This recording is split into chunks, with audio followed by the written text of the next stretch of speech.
My name is Grader-Beck. I'm an assistant professor at Johns Hopkins Rheumatology. I primarily work in the Arthritis Center and also the Sjogren's Center at Johns Hopkins. I chose rheumatology because I first got interested in systemic autoimmune diseases when I was in medical school. At the time, I became fascinated with why the immune system can differentiate between self and foreign. And then I found out that rheumatology is really the subspecialty where there are many diseases aggregated that deal with systemic autoimmunity.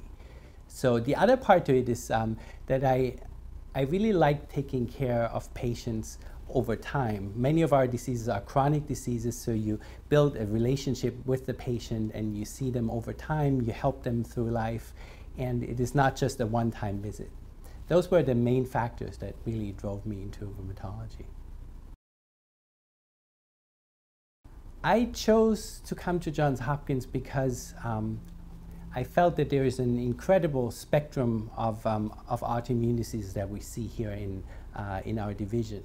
I think as one of the largest divisions, the number of specialty centers that we have, and also just the breadth of disease is incredible.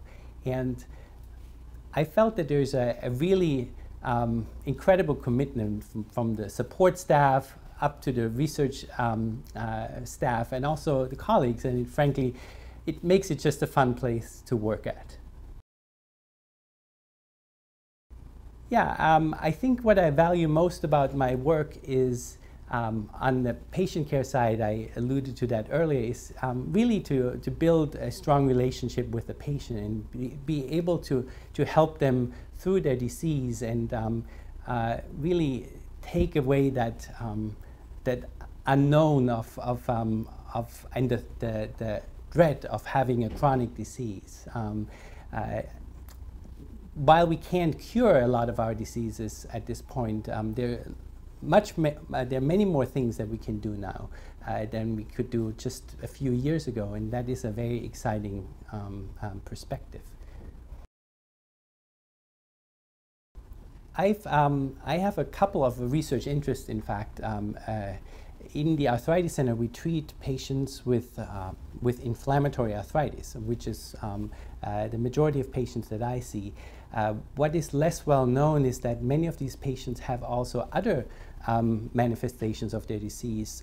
So for example, the autoimmune disease can also affect the salivary glands and can produce a really severe dry eye and dry mouth disease. This is called Sjogren's syndrome, and this can affect up to 25% of patients. Now, we don't know at this point how to treat that really sufficiently, but there has been a lot of progress over time. So I am interested in figuring out more about Sjogren's disease, and as part of that, we have currently several projects going on that ask the question of how we can better diagnose and treat some of the manifestations. So for example, salivary gland ultrasound is a relatively new method to diagnose Sjogren's syndrome, and it is really not known what the value of that is. And so I am interested in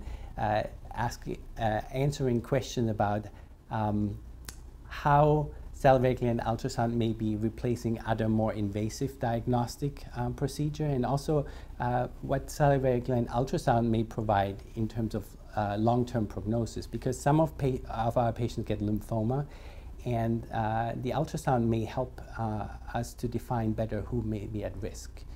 Now, we're also very interested in finding out more about fatigue in Sjogren's syndrome and rheumatoid arthritis.